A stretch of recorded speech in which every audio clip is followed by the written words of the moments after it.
Hey, we're Greg and Lisa. Welcome or welcome back. Yep, and today we're just going to cut right to it. We're going to be reacting about, what's this? What Honest shocks... Guide. Oh, yeah. Okay, what shocks Europeans about American homes? By Honest Guide. We will include the link below so you can go and support this channel.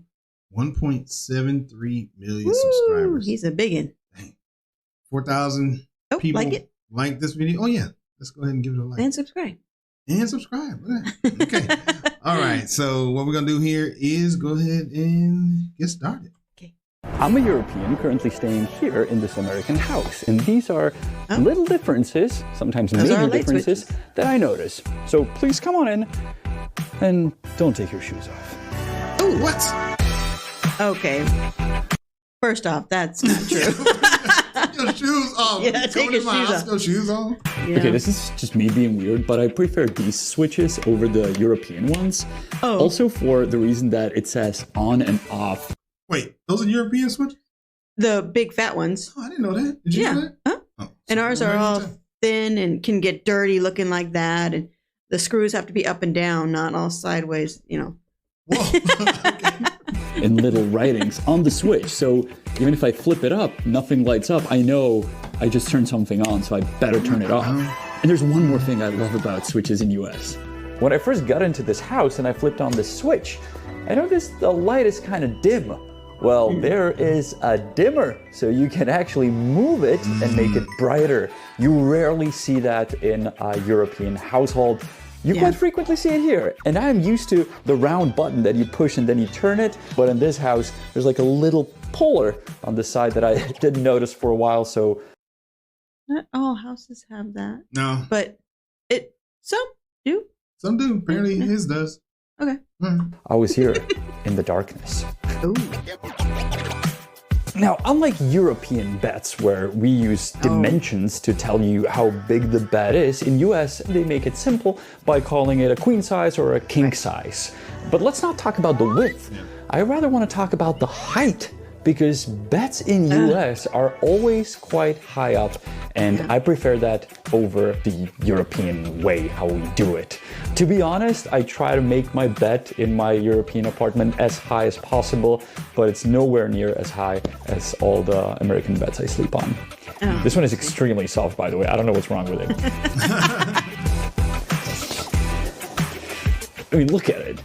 How can someone sleep in this? Exactly.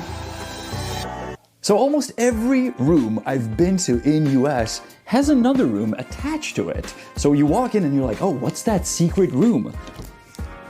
It's usually a closet. And doesn't matter how small the apartments are, even in New York City, there are apartments where there is a door which hides a closet. I don't know if it's good or bad, it's just different. And since we're doing...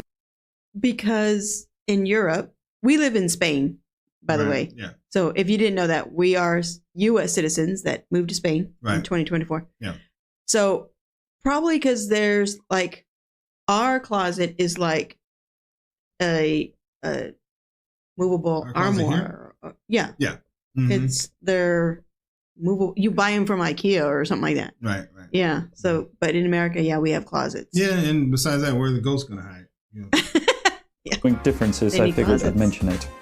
Also, the doorknobs are different, but I guess that's obvious. I was thinking, should I make it like a separate section that I talk about the doorknobs? And I was like, no, it's obvious.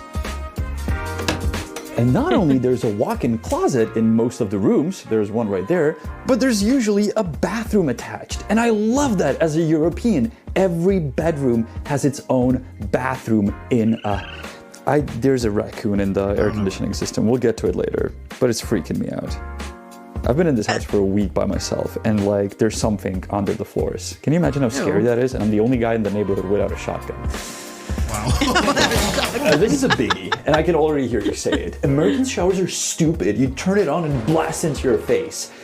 I actually prefer that over the hoses. Even though this shower does have an extra hose added, most showers in US do not. There's just that faucet at the bottom and then the shower that sprays directly into your face. So you either get burned or in most cases it's very cold.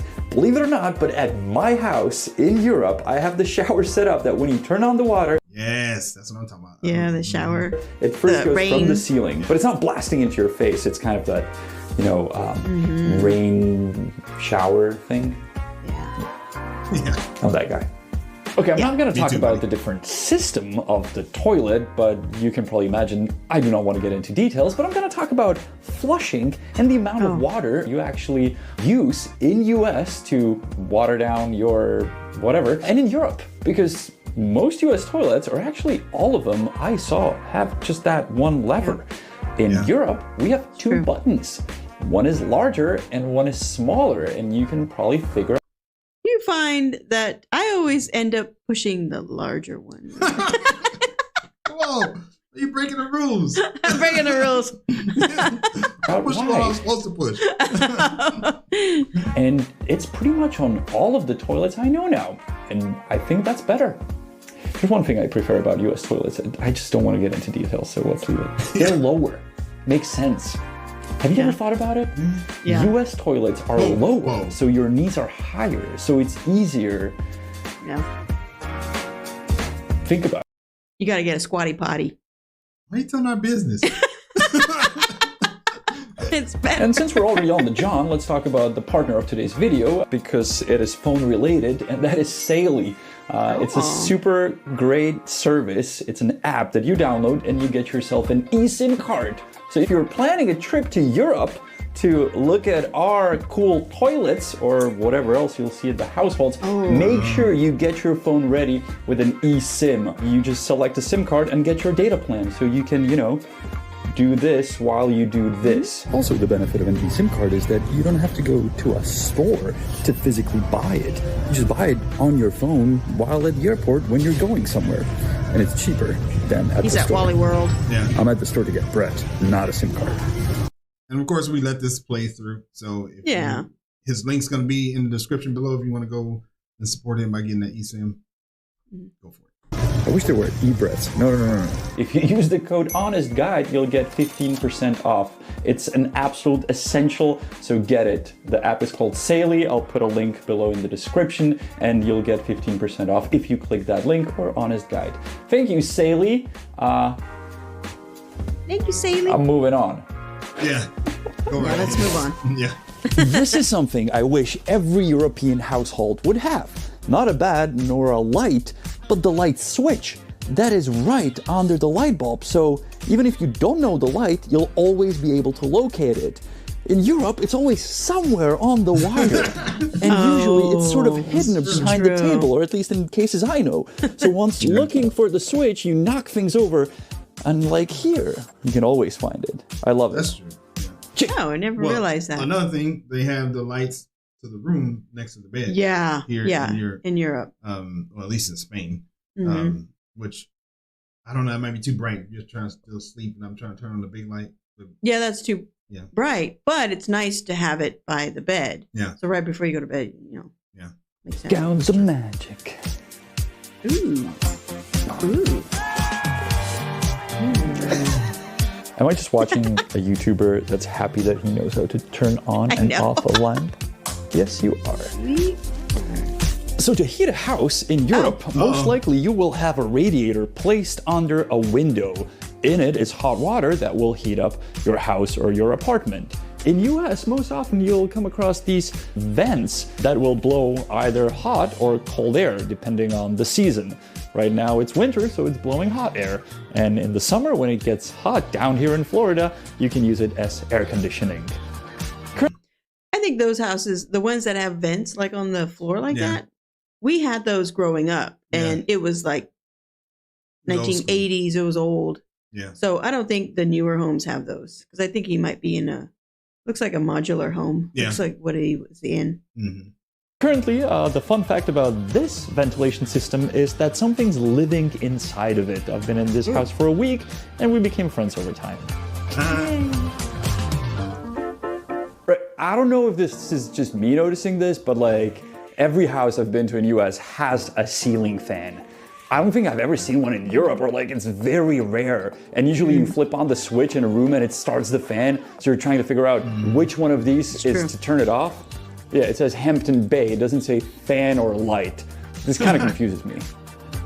And there is one more thing that kind of bothers me with these ceiling fans, which I hope is apparent and obvious from this shot. Okay, so Americans watching, which one is the light, which one is the fan? The glass or the wood? I don't know. Okay, the glass is the light. That's how we would find out. I mean, there's some logic. The crystal goes to the light, the wood goes to the fan, see? Okay, yeah. Oh, so there's speeds. Oh. So how do you do your laundry? 30, 40, or 60? No clue what I'm talking about? Well, you're probably not a European, but an American. Therefore, your washers don't have selection of degrees nor these crazy symbols that we have in Europe on our washers. But it's quite simple. You select the load size, small, medium, large, and then you go with temperature. Warm, hot, or cold. You don't care about degrees and about, you know, all the other things that we care about. Because, that's true. You know, your clothes is not going to get destroyed here, but in the dryer, which is right next door. To be honest, I prefer this over the European confusing system of symbols. And this is great. You even have like a little manual. What's a small load? What's a medium load? And how much detergent to put in? I love it. It feels like everything's written out in English, like the on-off switch, like we wouldn't know. Yeah, right. Or they had made fun of like the crosswalks where in America it says walk. Right. Versus the writ, you know, the green man, you know, here in Europe. Everything's all spelled out for us. Yeah. White's hot, color's warm, dark, cold. And in this, apparently you can only wash shirts. Nothing else can go into this space. Yeah, that's right. Ooh. Close lid, push start. I love it. Cute. This is a dryer. And yes, if I was 11, I'd be shocked. And yes, when I was 11, most households did not have dryers in Europe. Now we have them, so all our clothes is shrunk. But this is absolutely normal in every US household, not just to have a washer and a dryer, but usually to have like a separated space for them. In Europe, it's quite often that you'll have your washer wherever it fits. Most of the time it's in the bathroom, and I know households where it's in the kitchen. Yeah. True. But God, these electric guzzling machines, clothes destroying evil creations. Sock sucking. Oh, and I also love the top loading washers. Love it. Okay, this may be a weird one, but we don't have many of these at our households in Europe, and I love these. It's like a toaster slash oven. So you can toast your bread, you can make a pizza in it, you can put a bagel in it, whatever. I love it. Much better than a regular toaster or a microwave. And I like how this is quite honest. So you don't really set a temperature or a time. You just tell it, oh, I'm putting in 4 loaves of bread or 4 slices of bread. So figure out the time and the temperature. Right. Yeah, US is simple in many ways. Man, I just love. We had one. Yeah. We don't have one now. No. We had one. Love it when there's a window to the garden or to the yard from the kitchen. Well, you can have that in Europe and in US, but in US it's much easier to open the window. I mean, look here, there's stuff on the window, but you can still open it because the window slides up. Unlike in Europe, where it opens to the inside. I mean, it has other different features in Europe. I mean, ours actually slides. The one over the yeah, ours slides. Yeah. But, slide. Okay, I guess that does make sense. Yeah, I can see that. Europe, but I like this better. That's cute. Fridges in general in US are much bigger than in Europe, and this is not even a big one. In Europe, it's quite normal to have a small fridge under your counter. That's because the food's fresher. Oh, yes. You go to the store more often. That's right. You don't need stuff to last 3 weeks. That's true. So, I mean, nobody has that much food, right? I'm living here alone. So those were the things I could find in an American house that always surprise me or I find different compared to a European house. Let me know what differences you see, because I'm sure you've been abroad to different houses and maybe the things that I notice are just normal and I'm a weirdo, but maybe I missed a few things. So let me know in the comments. I'm more than curious. And if you're an American, I absolutely love when Americans watch these videos and they react to them. So maybe you can do that and tell me what you think about it. We're reacting. So that's it from an American house, from a European's point of view. I'll see you next week on another episode of The Honest Guide. Bye-bye. I think that's so cute how it's not unusual to us, but it's unusual for him. Yeah. I think that's great. So, but I bet you he wouldn't. Well, actually, I shouldn't say that. I was going to say I bet he wouldn't move to the U.S. because of it. Maybe he would. Maybe that's another video, Mr. Honest Guy. You can tell us about. Yeah, would you? All right, let's check out some of the comments here. See what we got here. All right. Oh, that's from him. Oh, that's from him. Okay. Yeah. It says, Janik? Yep. Oh my God, cough attack. Oh. Let's see. That house looks like a witness protection for our house. Are you okay? Blink once. Oh wow. It was like a modular home, like a mobile home or modular home. Words. American here in the UK.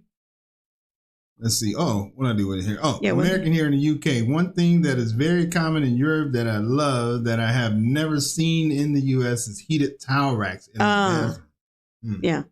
They haven't. We haven't had one yet, but they have them here. Oh my God! Sorry, I don't know what's going on. I have a cough attack.